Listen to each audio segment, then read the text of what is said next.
दोस्तों आज के इस क्लास में आप सभी का एक बार फिर से स्वागत है। तो दोस्तों आज के इस क्लास का हमारा टॉपिक है हिंदी विषय से बिहार बोर्ड क्लास 12 हिंदी की तैयारी हम लोग कर रहे हैं और हम लोग पहुंच चुके हैं आज हिंदी विषय में चैप्टर नंबर 11 जिसका नाम है हंसते हुए मेरा अकेलापन। तो हिंदी विषय में हम लोग पहुंच चुके हैं चैप्टर नंबर 11 जिसका नाम है हंसते हुए मेरा अकेलापन। इस चैप्टर से आज हम लोग मोस्ट इंपॉर्टेंट MCQ यानी कि इंपॉर्टेंट ऑब्जेक्टिव क्वेश्चंस को करेंगे, सॉल्व करेंगे हम लोग आज के इस वीडियो में। तो इसके पहले कि जितने सभी चैप्टर्स हैं उन सभी का ऑब्जेक्टिव हम लोग कर चुके हैं। अगर आपने वो वीडियो नहीं देखा तो इस वीडियो के डिस्क्रिप्शन में उन वीडियोज़ का लिंक मैंने दे दिया है, आप लोग वो वीडियो भी देख लीजिए, आपकी तैयारी अच्छे ढंग से हो जाएगी।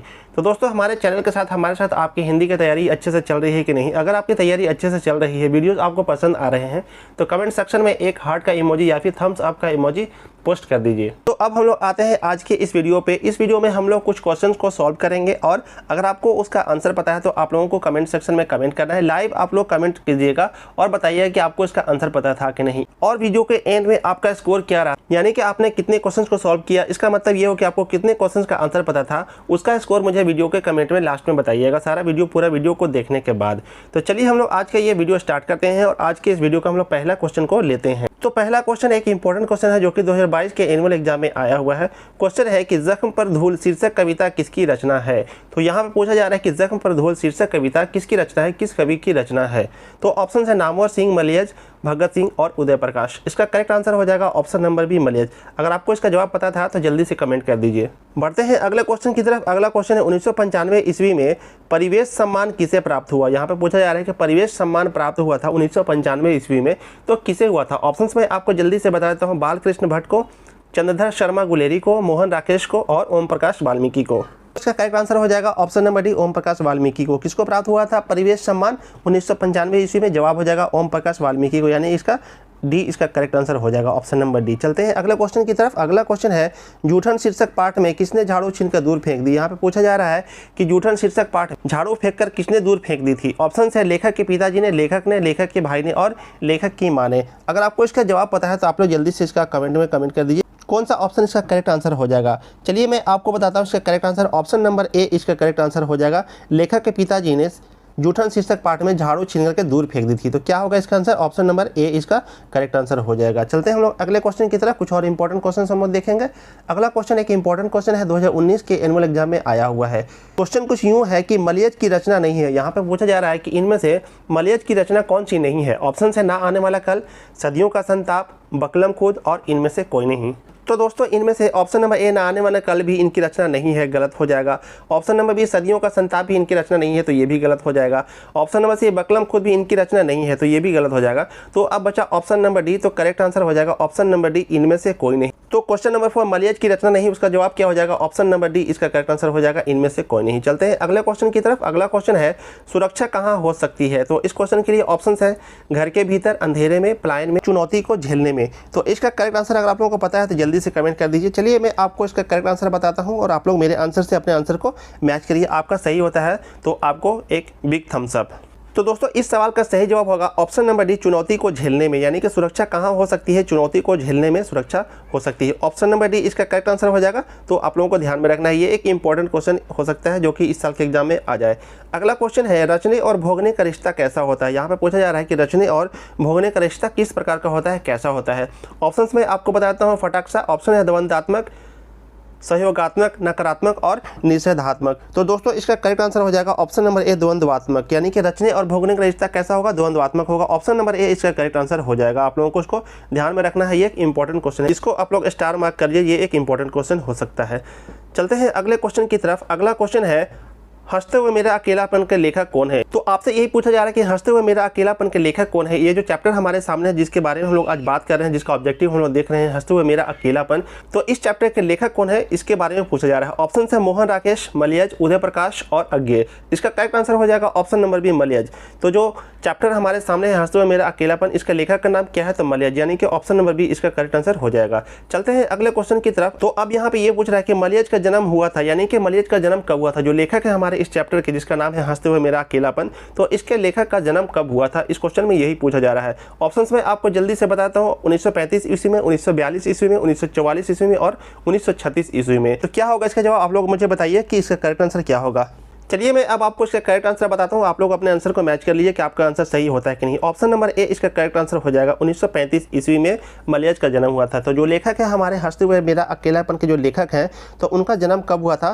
तो ऑप्शन नंबर ए इसका करेक्ट आंसर हो जाएगा। ऑप्शन नंबर ए 1935 ईस्वी में इनका जन्म हुआ था। चलते हैं अगले क्वेश्चन की तरफ। तो अगला क्वेश्चन है कि मलयज का मूल नाम क्या था। यहाँ पे पूछा जा रहा है कि मलयज का मूल नाम क्या था। तो इस क्वेश्चन के लिए हमारे ऑप्शन है रमेश श्रीवास्तव, भरत जी श्रीवास्तव, सुधाकर श्रीवास्तव और रामेश्वर श्रीवास्तव। इस क्वेश्चन का सही जवाब होगा option number B, Bharat ji Srivastava, यानी कि मलयज का पूरा नाम क्या था? भरत जी श्रीवास्तव। तो आज के इस वीडियो का हमारा अगला क्वेश्चन है कौन सी रचना मलयज की है। यहाँ पे पूछा जा रहा है कि इनमें से कौन सी रचना मलयज की है। ऑप्शन है एक चादर मैली सी, भीनी भीनी बीनी चदरिया, कविता से साक्षात्कार और मौत मुस्कुराई। तो दोस्तों इसका करेक्ट आंसर हो जाएगा ऑप्शन नंबर सी। क्या होगा इसका correct answer? Option number C, यानी कि कविता से साक्षात्कार। तो कौन सी रचना मलयज की है? तो कविता से साक्षात्कार, यानी कि ऑप्शन नंबर सी इसका करेक्ट आंसर हो जाएगा।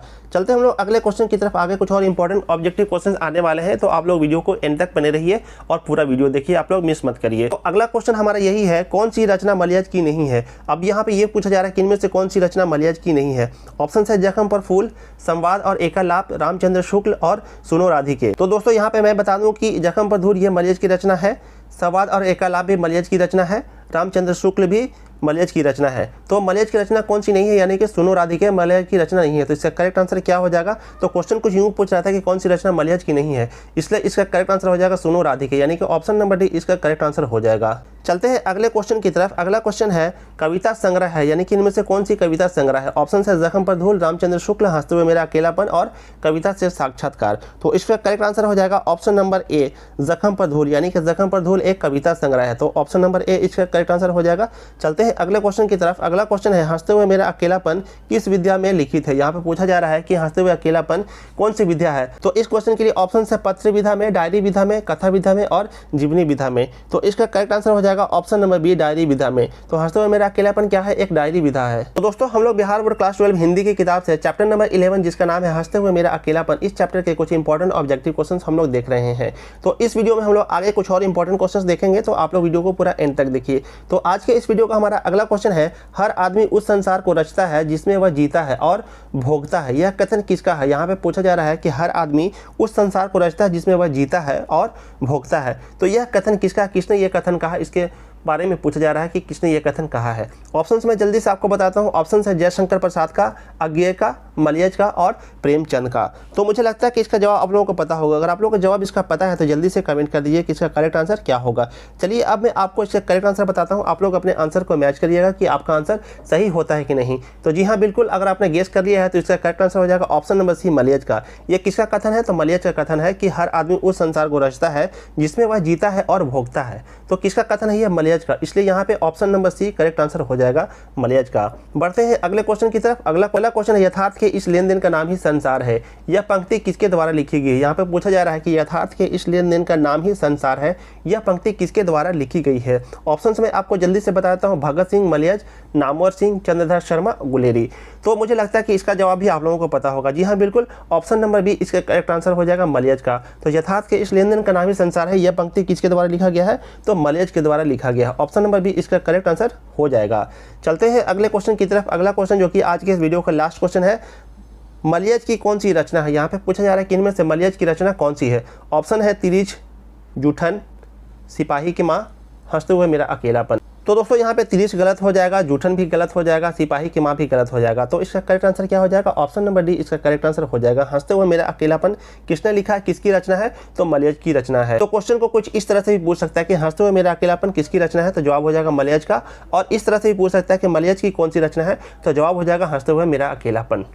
तो दोस्तों आज के इस वीडियो में हमने चैप्टर नंबर 11 हंसते हुए मेरा अकेलापन से कुछ इंपॉर्टेंट ऑब्जेक्टिव क्वेश्चंस देखे। उम्मीद है आप लोगों को वीडियो पसंद आया होगा। तो दोस्तों अगर आपको वीडियो पसंद आता है तो वीडियो को लाइक कर दीजिए, एक प्यारा सा कमेंट कर दीजिए और अपने दोस्तों के साथ शेयर कर दीजिए ताकि उनका एग्जाम भी अच्छा जा सके। तो दोस्तों स्टार्टिंग में मैंने आपको बताया था कि आपको हर एक क्वेश्चन का आंसर देना है, अपने मन में सोच के रखना है और आपको बताना था लास्ट में कि आपका स्कोर कितना रहा था। तो जल्दी से आप लोग कमेंट कर दीजिए कि आपका टोटल स्कोर कितना रहा, यानी कि टोटल 16 क्वेश्चन में से आपका कितना सही हुआ था। जल्दी से आप लोग कमेंट कर दीजिए और बिल्कुल ईमानदारी से बताइएगा, चीटिंग नहीं करना है। तो दोस्तों यहाँ तक वीडियो देखने के लिए आपका बहुत बहुत धन्यवाद। हम आपसे मिलेंगे अगले वीडियो में, तब तक के लिए थैंक यू सो मच। जय हिंद।